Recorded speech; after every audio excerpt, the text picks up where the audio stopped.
እንዴት ናችሁ? እንደምን ዋላችሁ? ሰላም ናችሁ ወይ? እንግዲህ ባለፈው ባደረግነው ዲስከሽን ያው የሊደርሺፕን ከዚህ በፊት የተሰሩ ሪሰርቾችን በተመለከተ በስፋት የተመለከትንበት ነው። ዛሬ ደግሞ እንግዲህ ከዛሬ ጀምሮ ደግሞ የምንመለከታቸው ሊደርሺፕ ስታይልስ ወይ ደግሞ የአመራር ዘይቤዎችን በስፋት እንመለከታለን። እንግዲህ ብዙ ጥናቶች አሉ ይሄንን በተመለከተ ሰፊ ነው የሚሆነው፣ ረጅም ጊዜ እንደሚወስድ አምናለሁ። ስለዚህ ዛሬ ግን በአይዋ ጥናት አይዋ ስቴዲስ ወይ ደግሞ እንግዲህ በዩኒቨርሲቲ ኦፍ አይዋ በአሜሪካ ውስጥ በሚገኘው በ1939 የተጠናውን ጥናት ላይ ዲፔንድ በመሆን ነው ዛሬ ሊደርሺፕ ስታይል የምንመለከተው። ይሄ ኩርት ሉዊን የሚባለው የአጥኚ ነው፣ በዛ ዩኒቨርሲቲ ውስጥ የሚገኘው አጥኚ ያጠናውን ጥናት ነው ዛሬ የምናቀርበው። ይሄ ሰው የጀርመን አሜሪካን ሳይኮሎጂስት ነው። ባልደረቦቹ ደግሞ ሮናልድ ሊፕት ይባላል አንደኛው፣ ራልፍ ኬ ዋይት ይባላል ሁለተኛው። አብረው ነው እንግዲህ በ1939 ባደረጉት ሳይንሳዊ ጥናት ሶስት ዋና ዋና የአመራር ዘይቤዎች ወይ ደግሞ ሊደርሺፕ ስታይልስ እንዳሉ የደረሱበት ጥናቱ በእነሱ የተጠና ነው። እንግዲህ ሶስቱ አውቶክራቲክ፣ ዲሞክራቲክ እና ሌዜፈር የሚባለው ወይ አንዳንድ ሰዎች ሌዝፈር ይሉታል። በዛ ልክ ነው ሶስት አይነት ሊደርሺፕ ስታይል እንዳለ ነው በእነሱ በኩል የተጠቀሰው እና ዛሬ የእነሱን ሊደርሺፕ ስታይል ነው የምንመለከተው ማለት ነው። ኩርት ሉዊን ያጠናውን ከጓደኞቹ ጋር ሆኖ ከባልደረቦቹ ጋር ያጠናውን ጥናት ነው ዛሬ የምናየው። እንግዲህ ስናይ ከሶስቱ የመጀመሪያ አውቶክራቲክ ሊደርሺፕ ስታይል ነው። አውቶክራቲክ አመራር ወይ ሊደርሺፕ በመሪነት ስርዓቶች ውስጥ ታሪካዊ ወይ ደግሞ ቀደምት ከሚባሉት ክላሲካል አቀራረቦች አንዱ ነው። አውቶክራቲክ የአመራር ዘዴ ወይ የመሪነት ዘዴ እኔ ወይ ደግሞ አይ አፕሮች ተብሎ ነው የሚጠራው። ይህ አቀራረብ ይህ አይነት አመራር በኃይልና በስልጣን ላይ የሚያተኩር ነው። ዋናው ትኩረቱ ፓወር ላይ ነው። ፓወር እና ኦቶሪቲ ላይ ነው ዲፔንድ የሚሆነው ማለት ነው። ሌላው መሪው ከተከታዮቹ ከፍተኛ መታዘዝን ይጠብቃል። ሁሌ ማዘዝን ነው የሚፈልገው። መታዘዝ አለባቸው ብሎ ያምናል። ይህንን አይነት አመራር ያለው መሪ ከሰራተኞቹ ጋር አይመክርም። እነሱም ማንኛውን ማስተያየት እንዲሰጡ አይፈቅድም። እነሱ ፈቃድም አይሰጣቸውም። ሌላው መሪ ሁሉንም ውሳኔ በራሱ ይወስናል። እንዲሁም የቡድን አባላት ላይ ምንም አይነት ሀሳብ እንዳይሰጡ ይቆጣጠራቸዋል፣ ይገድባቸዋል ሀሳብ እንዳይሰጡ። ግንኙነቱ በአብዛኛው ከመሪ ወደ ታች ነው እንጂ ቱ ዌይ ኮሚኒኬሽን የለም። ይሄ ዋን ዌይ ነው። ፍሮም ዘ ቶፕ ቱ ሎወር ሌቭል ነው ኮሚኒኬሽን ቻናሉ ማለት ነው። ምንም እንኳን ከውሳኔ በፊት የተከታዮችን አስተያየት በመጠኑ ቢሰሙም የመጨረሻ ውሳኔ ግን ራሳቸው ናቸው የሚወስኑት። ብዙውን ጊዜ ሀሳብ አይቀበልም፣ ግን አስማች አስ ፖሲብል በተወሰነ መልኩ ሀሳብ ሲቀበል ውሳኔውን ግን አት ዘ ኤንድ ኦፍ ዘ ዴይ እሱ ነው የሚወስነው። እንግዲህ ባህሪያቱ ካራክተር አለው። አንደኛው ሰራተኞችን ለመቆጣጠር በማስፈራራትን በቅጣት ያምናል ነው። ለመቆጣጠር ምንድነው? ማስፈራራትን፣ ቅጣትን።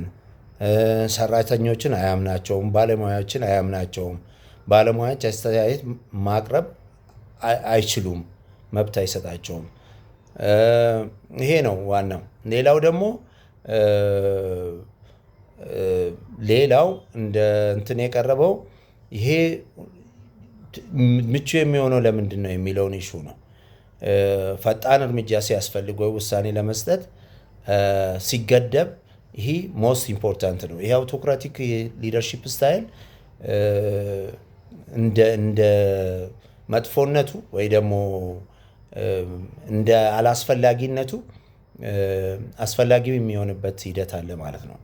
ለምሳሌ ፈጣን እርምጃ በሚያስፈልግበት፣ ለምሳሌ በጦር ሜዳ አካባቢ ወታደሮች ውሳኔ መስጠት በጦር ሜዳ ላይ ያሉ ውሳኔ መስጠት ቢያስፈልግ ጀነራሉ ወይ ደግሞ መኮንኑ እዛ በኃላፊነት የተቀመጠው ሰው ቶሎ እርምጃ መውሰድ አስፈላጊ ሆኖ ከተገኘ ካለምንም ዲስከሽን አውቶክራት ሆኖ በራሱ ውሳኔ ወስኖ ፈጣን ምላሽ እንዲሰጥ ያደርጋል ማለት ነው። ሌላው ደግሞ በዚህ በተጨማሪ ለምሳሌ በሕክምና ላይ ያለ የሕክምና ባለሙያ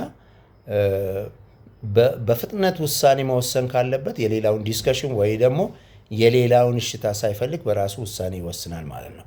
አውቶክራት መሆን ያስፈልጋል ማለት ነው። አድቫንቴጅም አለው፣ ዲስአድቫንቴጅነት እንዳለው አድቫንቴጅም አለው ማለት ነው። ሌላው እንግዲህ አዲስ የገቡ ሰራተኞች ባለሙያዎች ካሉ ስልጠና ያልወሰዱ አዲስ ገና ገቢ ከሆኑ አውቶክራት መሆኑ የበለጠ አድቫንቴጅስ። ለምን መመሪያውን ማወቅ አለባቸው፣ የኦርጋናይዜሽኑን ሁኔታ ማወቅ አለባቸው። ስለዚህ አውቶክራቲክ ሊደርሺፕ ለነዚህ ሞስት ኢምፖርታንት ነው የሚል ነው። ሁለተኛው እንግዲህ ከሶስቱ ሁለተኛው ቢሮክራቲክ የሚባለው ነው። ከአራቱ ሁለተኛው ቢሮክራቲክ የሚባለው ነው። የቢሮክራሲያዊ አመራር ዘዴ በመመሪያ በሕግ መሰረት ያስተዳድራል። ሁሉን ነገር በሂደት ወይም በፖሊሲ መሰረት ይፈጽማል። በመመሪያ ውስጥ ካልተካተተ ጉዳዩ ወደ ከፍተኛ ደረጃ ያልፋል ነው። ያው ስቴፑን ጠብቆ መመሪያ ውስጥ ከሌለ ወደሚቀጥለው ስቴፕ ይሄዳል ነው። ይሄ ምን ይሉታል? ማናጀርስ ባይ ዘ ቡክ ይሉታል። ስለዚህ በመመሪያና በደንብ በሕግ መሰረት የሚሰራበት ሊደርሺፕ ስታይል ነው ማለት ነው። በዚህ እንግዲህ ሰራተኛው ይሄ ውጤታማ የሚሆንበት ቢሮክራቲክ ሊደርሺፕ ስታይል ውጤታማ የሚሆንበት ጊዜ ምን ጊዜ ነው የሚለውን ነው። ሰራተኛ የተደጋጋሚ የሆኑ ሩትን የሆኑ ስራዎች በቀጥታ ሲያከናውኑ ቢሮክራሲ በጣም አስፈላጊ ነው። ተከታታይ ስራዎች ዛሬም ነገም ከነገ ወዲያ የሚሰሩ ስራዎች ካሉ ለዚህ አይነት ስራ ቢሮክራሲ በጣም ሞስት ኢምፖርታንት ነው። ሰራተኞች የተወሰነ መመሪያ ወይም ሂደቶችን መረዳት ሲያስፈልጋቸው፣ መረጃ መውሰድ ሲያስፈልጋቸው፣ መመሪያ ማወቅ ሲያስፈልጋቸው ቢሮክራሲ ወይም ቢሮክራቲክ ሊደርሺፕ ስታይል ሞስት ኢምፖርታንት ማለት ነው። ሌላው ደግሞ የጥበቃ ስልጠና ሲካሄድ ይህ እንግዲህ ሴፍቲ ኤንድ ሴኪሪቲ በጣም ሞስት ኢምፖርታንት ነው። ሴፍቲ ኤንድ ሴኪሪቲ ከሌለ የኦርጋናይዜሽኑ ደህንነት ወይ ደግሞ የባለሙያዎች ደህንነት መጠበቅ አይችልም። ስለዚህ የሴፍቲ ኢሹ ጥንቃቄ የሚፈልግ ኢሹ ስለሆነ ቢሮክራቲክ ሊደርሺፕ ስታይልን መጠቀም እዚህ ሞስት ኢምፖርታንት ነው። ስለዚህ እዚህ ላይ መጠቀም ይቻላል ነው። ሌላው በገንዘብ አካባቢ ክፍያዎች የሚወስዱት የራሱ የሆነ ፕሮሲጀር አለውና ገንዘብ ሲወጣ ዝም ብሎ አይወጣም። ገንዘብን አንድል የምናደርግበት ካሽን አንድል የምናደርግበት ሲስተም የራሱ የሆነ ሲስተም ስላለው ይሄ ቢሮክራሲ ያስፈልጓል።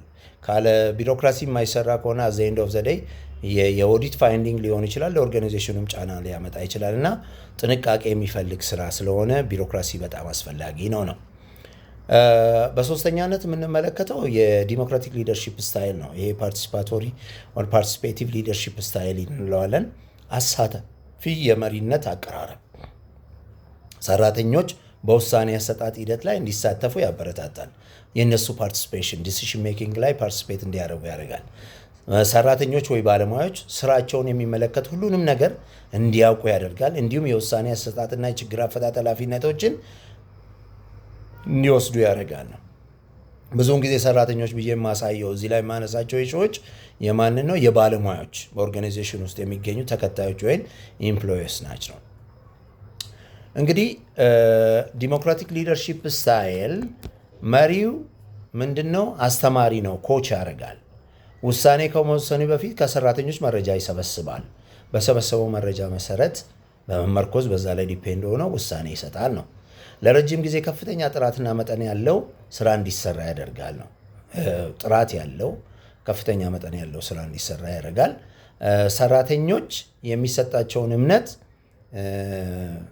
ያስደስታቸዋል። እንዲሁም በትብብር በቡድን መንፈስ እና በከፍተኛ ሞራል እንዲሰሩ ያደርጋቸዋል። የዲሞክራቲክ ሊደርሺፕ ስታይል ማለት ነው። ሌላው እንግዲህ ሊደሩ ዲሞክራቲክ ሊደር ሰራተኞች የራሳቸውን ስራ አፈጻጸም እንዲገመግሙ በራሳቸው እንዲገመግሙ ያደርጋል። ለዚህም እቅድ ያዘጋጃል ነው። ሰራተኞች ወይ ባለሙያዎች ግቦችን እንዲያዘጋጁ ይፈቅዳል። ሰራተኞች ወደ ከፍተኛ ደረጃ እድገት እንዲያገኙ ያበረታታቸዋል። ስኬትን ይገነዘባል፣ እሱንም እንዲበረታታ ያደርጋል ነው። ኢፌክቲቭ የሚሆነው ዲሞክራቲክ ሊደርሺፕ ስታይል መቼ ነው የሚለውን ኢሹ ስናነሳ መሪዎች ለሰራተኞች የሚመለከቱ ጉዳዮች ሁሉ መረጃ እንዲያገኙ ሲፈለግ ሰራተኛው በሚፈልገው ታይም በሚፈልገው ጊዜ መረጃ ማግኘት ፍሪሊ፣ ይሄ ዲሞክራቲክ ሊደርሺፕ ስታይል ነው ማለት ነው። መረጃን የመስጠት መረጃን በፈለጉ ጊዜ ማግኘት የዲሞክራቲክ ሊደርሺፕ ስታይል ነው። መሪዎች ሰራተኞች በውሳኔ አሰጣጥና ችግር አፈታት ስራ ላይ እንዲሳተፉ ሲፈለግ ፓርቲሲፔት እንዲያደርጉ ዲሲዥን ሜኪንግ ላይ፣ ፕሮብሌም ሶልቪንግ ኢሹ ላይ፣ እነዚህ ኢሹ ላይ ፓርቲሲፔት እንዲያደርጉ ሲፈለግ ዲሞክራቲክ ሊደርሺፕ ስታይል ሞስት ኢምፖርታንት ነው። መሪዎች ሰራተኞች ከፍተኛ የግል እድገት እና የስራ እርካታ እንዲያገኙ እድሎችን ሲፈልግ፣ ለመፍታት ብዙ አስተያየት የሚያስፈልገው ትልቅ ውይይት ወይም ውስብስብ ችግር ሲኖር ይሄ በጣም ሞስት ኢምፖርታንት ነው። ችግሩን ለመፍታት የነሱ ድጋፍ የነሱ አስተያየት ይፈልጋልና ስለዚህ የእነሱን ማሳተፍ አስፈላጊ ነው። ባለሙያዎቹን የሚነኩ ለውጦች ሲኖሩ ወይም ችግሮችን መፍታት ሲያስፈልግ ይሄ ሪፎርም ኦርጋናይዜሽን ውስጥ ሲኖር እነሱን ማሳተፍ አስፈላጊ ነው። የቡድን መገንባትን እንዲሁም ተሳትፎ ማበረታታት ሲፈልግ ቲም ቢልዲንግ፣ እዛ ላይ ደግሞ ፓርቲሲፔሽን ካስፈለገ ይሄንን አይነት ሊደርሺፕ ስታይል መጠቀም ያስፈልጋል ማለት ነው። የመጨረሻውና ሶስተኛው ሌዘፈር የሚባለው ሊደርሺፕ ስታይል ነው። እንዳልኳቸው ብዙ ሰዎች ሌዘፈር የሚላሉ፣ ሌዘፈር ይባላል ነው። ይሄ እንግዲህ ሌላ ስሙ ሃንድ ኦፍ ይባላል። ፍሪ ሬይንም የሚሉት አሉ። ሁለት ስም ነው ያለው የሚባል የመሪነት አቀራረብ በመሆን ይታወቃል ነው። መሪው ትንሽ ወይም ምንም መመሪያ አይሰጥም።